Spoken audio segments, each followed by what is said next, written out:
Nike is the world's largest sportswear brand. They earn around $1.2 billion every day. World-class athletes like Ronaldo and Rafael Nadal use their products. Would you believe that the one who built Nike was a failed athlete himself and started his business from selling shoes in the trunk of his car? This is the story of Nike's founder, Phil Knight.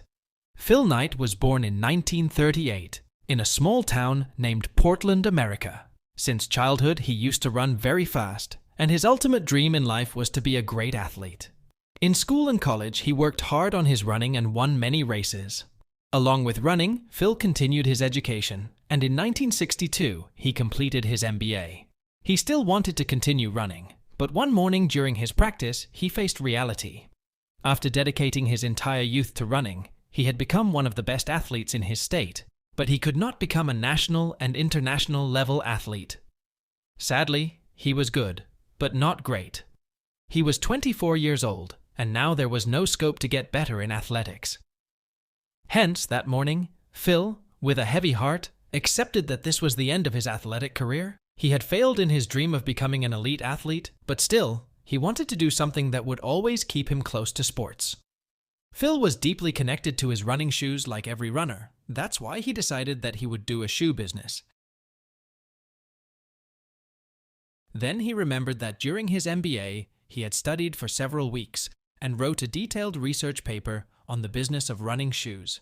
In his research, he came to know that Japanese camera companies, due to their improved quality and low price, had disrupted the American camera market. According to his research paper, Japanese shoes could disrupt the USA shoe market similarly and could overtake Adidas and Puma, the biggest companies of that time. It was a big risk to start a business on the basis of his college project, but Phil had no other option, and he decided that he will import Tiger brand shoes from Japan and sell them in the USA. Tiger shoes were manufactured by a Japanese company named Onitsuka. So, Phil collected his entire savings and took a flight to Japan. Finally, he reached Japan and took an appointment from Onitsuka's office. He was very nervous before the meeting. A boy who was very shy and introverted by nature set out to partner with a big company. Moreover, Onitsuka's executive asked Phil for the company name at the very beginning of the meeting. Don't know how, but Phil imagined the blue ribbons in his house. The same blue ribbon which he got for winning many races, and he said, "Blue Ribbon!" He said he represented a company called Blue Ribbon Sports. No such company existed back then, but Onitsuka's executives were happy with the name. The meeting progressed, and Phil repeated his college project line by line. At the end, Onitsuka's employees were so impressed that they wanted his company, Blue Ribbon, to sell Tiger shoes in America. It was a deal. Phil gave them his address and asked them to send some of Tiger's training shoe samples. There was no limit to Phil's happiness. He transferred money to Onitsuka for the shoe samples and returned to America and waited for samples. 4 months passed, and he didn't receive any shoes. In response to the letter, Onitsuka said that the shoes will arrive soon, but this did not happen in reality. Phil had not given up hope, but he needed a job to survive until the shoes arrived. So he took the job of an accountant in a short firm. It had been almost a year since the meeting with Onitsuka.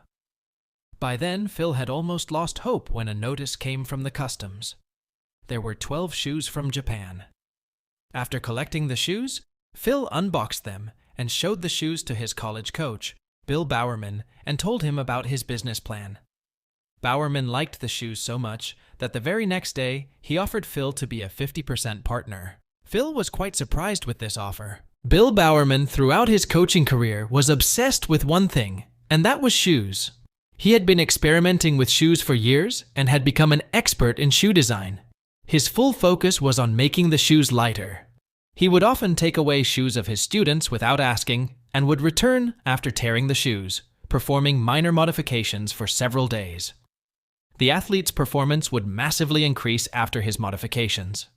Bill Bowerman was also a genius coach and a natural leader. He was a godlike figure for Phil and the rest of the runners. And today, the same godlike figure wanted to become Phil's business partner. It was a no-brainer. They shook hands, and now both of them were 50-50 partners. The same day, Phil wrote a letter to Onitsuka and asked for exclusive distributorship rights to sell the Tiger shoes in Western USA. He also placed the first order of 300 shoes at a cost of $1,000. This time, shoes came on time, and Blue Ribbon got exclusive distributorship rights for West USA. This is what Phil was waiting for. He immediately quit his accounting job so that he can focus completely on the business. He stored the shoes in the basement of his parents' house. This was the office of Blue Ribbon now. It was time to sell shoes now. Phil requested many sports shops to sell the Tiger shoes. Everyone refused to sell Tiger shoes in their shop. Phil didn't have money to open his own shop, so he came up with an idea. He'd fill the trunk of his car with shoes and started reaching wherever there was an athletic competition. He spoke to coaches, athletes, and spectators and started presenting his shoes. Phil had tried a sales job before but was not successful. This time, the response of the customers shocked Phil. His shoes were selling like hotcakes. He'd been an athlete himself, and so understood athletes' problems very well. Hence, he was easily able to convince customers that Tiger's shoes were best for them.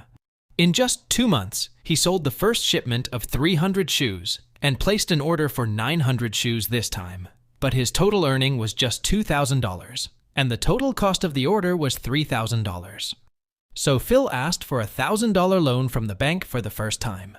Looking at the strong business of Blue Ribbon, approved the loan, and Phil finally had a career that he was enjoying deeply. He had a trusted partner like Bill Bowerman, and a product that was selling by itself.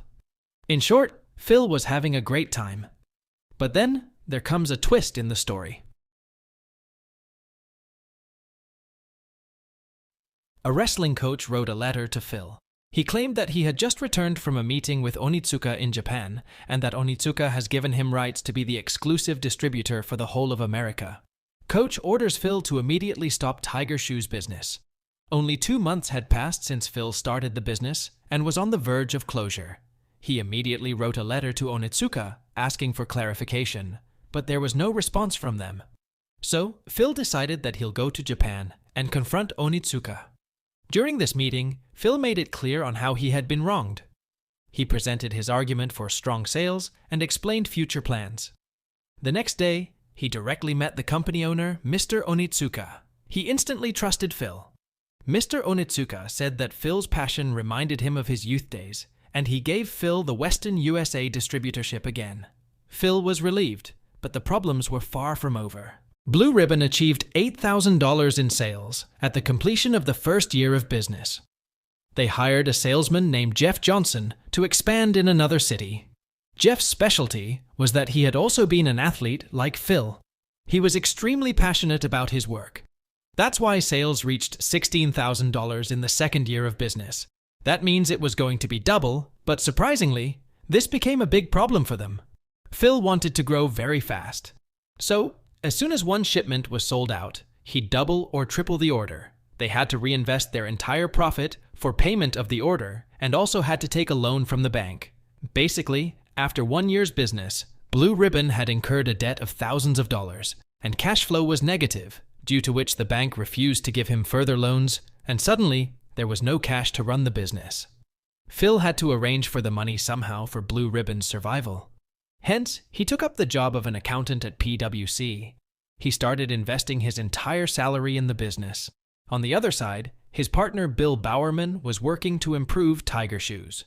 Bowerman realized that Americans' body is longer and heavier in comparison to Japanese. That's why their shoes should also be different. Bowerman tore Tiger Shoes too, and conducted many experiments. A turning point came when he combined the best features of different Tiger Shoes and designed an ultimate distance training shoe for Americans and named the shoes Cortez. Onitsuka started manufacturing Cortez shoes, and the shoes became super successful as soon as they entered the American market. Due to Phil's management and Bowerman's shoe design, Tiger Shoes became one of the top shoe brands in the entire America in the next 5 years.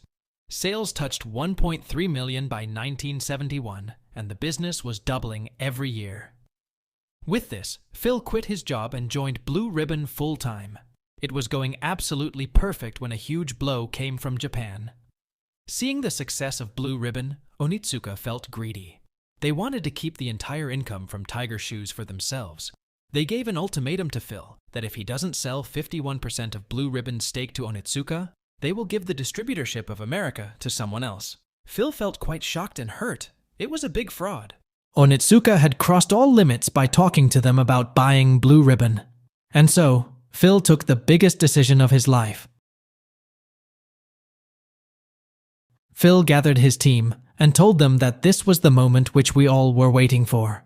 The time to sell someone else's brand was over. Now is the time to create our own brand. With this, he broke the partnership with Onitsuka and decided to manufacture shoes of his own brand. The first step was to create a new logo. Phil wanted his brand's logo to awaken a sense of running, a sense of motion, and a sense of victory. Plus, the logo must fit the side of the shoe. He hired a graphic design student to design the logo. After a few days, the student showed several designs. Employees selected a curved logo that looked like a thick checkmark. Phil thanked the graphic design student for the help and paid a fee of $35. After the logo, the next step was to choose the brand name. Many names like Falcon and Dimension 6 were suggested, but the first salesman of the company, Jeff Johnson, told everyone that he saw a very good name in his dreams last night, and the name was Nike. In Greek, the goddess of victory is called Nike. That's why the name was suitable and accepted. After this, Phil hired a third-party manufacturer to make shoes. Nike sent them designs, and shoe manufacturing started. Finally, Nike brand shoes were launched for the whole world officially on the 30th of May, 1971. But unlike today, no one knew Nike at that time. Plus, brands like Adidas, Puma, and Tiger were big competitors for Nike, which were capable of crushing a new brand. That's why Phil used a strategy for marketing Nike which nobody used in the 1970s. They saw that the runners liked to wear shoes of the same brand that the world's best athletes wore. So, Nike got into a deal with the best runner of that time, Steve Prefontaine, to promote it at $5,000 annually. And Nike became one of the first brands that used athletics brand endorsements as a marketing strategy. Phil's second strategy was to strategically select his sales team. Nike always chose to hire people for the sales team who were either athletes themselves or were very passionate about athletics. This meant that the sales team could understand problems and needs of its customers, who were mostly athletes, which ultimately led to improved quality of product design, sales, and after-sale service. Apart from these two strategies, Phil grew Nike using his experience, old customer base, and taking advantage of Bowerman's shoe design. As a result, Nike became a team of 2,700 employees by 1980, had recorded sales of $270 million, and had become USA's largest athletics company by beating Adidas. Phil finally felt that he had created the strongest athletics brand in the USA. But then a company entered which shook up Nike, and it was Reebok.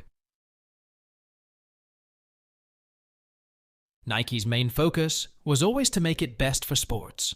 Looks and style were never their focus. But in the 1980s, a major change came through in fashion trends and athletic shoe tastes. People were not happy with just a strong and better performing shoe.